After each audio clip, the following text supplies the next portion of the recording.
Hey, what's going on, everybody? This is Tyrone back with Tech Life.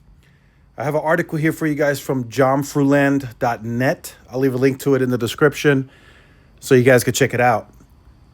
So T-Mobile made a bold move, and I want to put a disclaimer from me. I'm no stock expert, no financial expert, so don't go and buy and sell T-Mobile stock based on my opinion. So T-Mobile's bold move, a $2.94 billion financial power play. So T-Mobile is trying to strengthen its balance sheet to better compete with its competitors. Verizon and AT&T have a whole nother business that T-Mobile is not tapping into at this point in time, and that's wireline. So if you look at the revenues, there's clearly a discrepancy, right? AT&T is like almost 33 billion. Verizon's at almost 36 billion. T-Mobile came in at 21 billion. So there's quite that discrepancy on the revenues, right?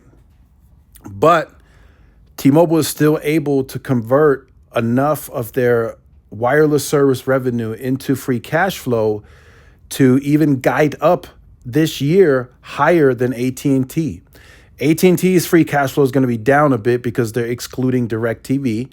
We got to keep in mind, right? So without DirecTV, AT&T is going to make a little bit less free cash flow, but that's going to grow as well on a yearly basis. But let's look into this. So T-Mobile plans to raise $2.94 billion through senior notes to strengthen its corporate initiative. So the funds will be used for stock buybacks, increased dividends, and refinancing debt, which is going to help the stock grow even more. The company reported a fourth quarter revenue of $21.87 billion, exceeding analyst expectations. As I said, they're exceeding expectations, but they're still far below the competition because they don't tap into the wireline side of things as big yet. And even with Metronet and Lumos, they're still going to be at a smaller scale, and they're not owning and operating the entire business. So we have to keep that in. We have to keep that in mind. I want to scroll down to the revolutionizing the telecom sector T-Mobile strategy play for the $2.94 billion.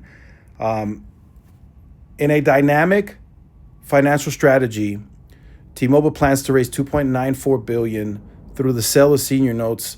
This funding aims to enhance stock buybacks, increase dividend payouts, and refinance existing debt, positioning the company strongly in the competitive telecom landscape. Again, it's a very strong big financial playbook.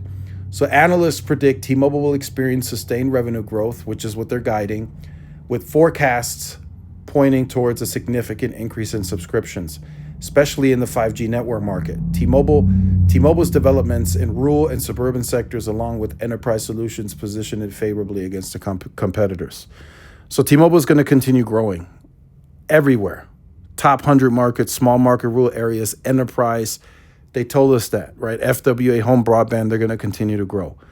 Eventually, they will get Lumos and Metronet on board. They will grow there too. But again, they don't really take in that entire revenue. They don't own and operate. They're only 50% owners in the company.